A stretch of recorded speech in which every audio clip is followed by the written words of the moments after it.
Lastly, we have a lot of indie guys on this show that are trying to make names for themselves. What advice would you have for them coming from one of the all-time greats?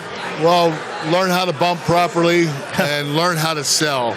Those two things will give you a lot of success, and they will help you to make money, and they will make the business money. If you sell really well, you're going to be a great wrestler. Love it. Kurt, an honor. Thank you so much for a few minutes. I appreciate your time. Thank you. And lastly, and want to be respectful of your time, thank you so much for a few minutes. You've come such a long way in such a short amount of time. Any advice to a lot of these up-and-comers right now? Don't give up. Wrestling is like the hardest thing ever, but if you stick with it and understand that it sucks most of the time,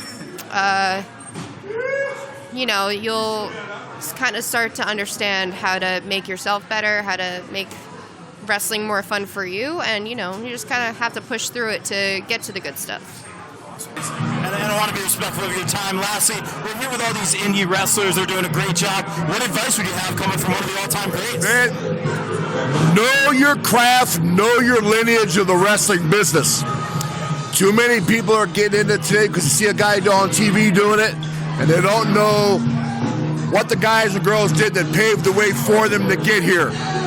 Know that, and be respectful, man. Shake everybody's hand that comes in here that's a legend in the business. Thank you for a few minutes, ladies and gentlemen. One of the all-time greats. Yeah, round of applause. No problem.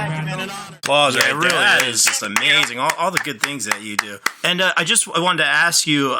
We talked to a lot of these indie guys who are trying to make a name for themselves, trying to get to that next level. Coming from one of the best in the world right now, what advice would you have for them? Never give up. WWE is always constantly evolving. We have brands in the UK. We have, NXT here. We have women, the Make Plastic, which is an all-women competition and tournament. So it's always room for opportunity. And, people always say, it is crazy because I was blessed with opportunity that fell into my lap. People always have been training super, super long for this. It's been their life. They've been knocking on WWE's door, hearing people's stories that are in the business now, currently hired. They've tried out 4, 5, 6 times and got declined. But they've never given up. And, they've landed great contracts. They've always, kept striving. And there's so many different roles. As far as, you try and you go in and you want to be a wrestler, right? Some they come in the business and they end up as ring announcers or referees, which is within the company is the best company in the world to work for. I hands down say that. I do want to be very respectful of your time. I just want to ask this before you get out of here. We're a big advocate, a supporter of the indie talent, especially here in the Northeast. Any advice you would have for these up-and-comers that are trying to get to that next level, that are trying to get over, to change something up? Pre-COVID, just having your name out there was super duper. WWE literally was hiring, and AEW was hiring indie darlings just because of why their just names are out there. And especially in WWE, they will scoop somebody up who may not be ready, him or her, and put them in the system again just so they wouldn't go anywhere. Or maybe there's a chance, and if they fail or they don't fit into the WWE spectrum, they don't really care, then you get rid of them in a couple of years. Post-COVID world, man, it's hard. I get asked all the time about training in schools. You got to be super duper careful, and I know up in a lot of schools are just starting to open, but for indie wrestlers out there trying to make a name for yourself, one, I always got to say, you will always be judged first by your appearance. They will, no matter what, they'll always judge a book by its cover. Yeah. What you do in the ring is where then they want to turn the page and start reading your story.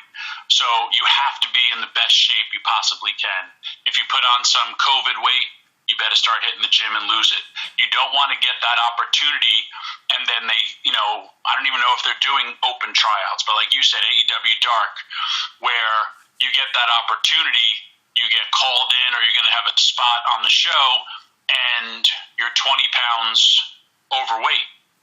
Because what they'll do is they'll watch it and then they'll be like, if it's WWE, you got to come back and lose some weight. You think about coming back and losing some weight, that's going to take you at least half of a year, 6 months, and then you're going to get that opportunity to come back probably 6 months later. So 10 months to a year of your life is now wasted. So be in that shape now, and also be the best that you possibly can. If, I've been wrestling once a month now with Impact Wrestling, and we just had an influx of indie guys come in that were trained by Alex Shelley, or had some influence with Alex Shelley, and these guys tore it up. They were all in good shape. They were all almost TV ready.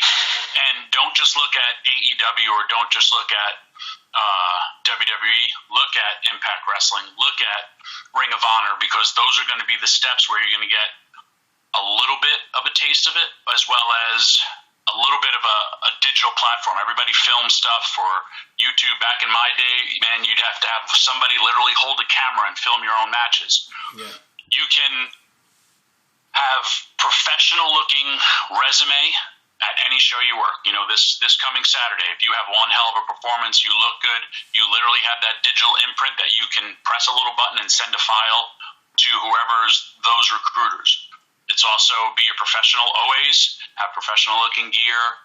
And for me, I always would say work everywhere and work with the best. Or even when you're working with the worst, have a great match with someone who's horrible, because then you can lead somebody, and that's an important spot too. So there's a lot more to it in the sense of, because there's not as many shows as there used to be. But once the world opens up again, I don't know when that will be. But be primed and ready. Like, I don't know who's bringing in extras anymore. I don't know this. So you have a digital platform, or a show's being presented on Fight, or whatever these shows are being presented on. If you go out there, look like a star, work like a star, act like a star, someone else will pick you up. And even for me, like, I have seen so many guys that I've helped out on the indies, or wow, you're a good wrestler, hey, you need to do this, this, and this, and I can at least try to get you a tryout. This is when people were doing tryouts. Now it's a lot harder, so you have that digital resume at hand. Just look your best and be your best, and hopefully you get hired from that. Business. What is kind of like your overall philosophy in this very crazy business? My philosophy is actually pretty simple. I got into wrestling, and I want to leave it better than when I found it. That's all I want to do, deep. Right? No matter where I go, where I wrestle, who I teach, or what I do for the rest of my life, like, once I leave wrestling, I want to have made an impact, a positive impact.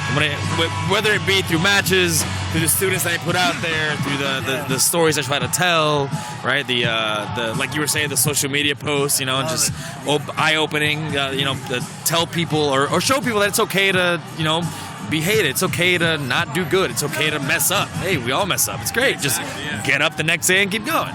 Yeah. That's amazing. And Rusev, I do want to be respectful of your time. I appreciate so much a few minutes.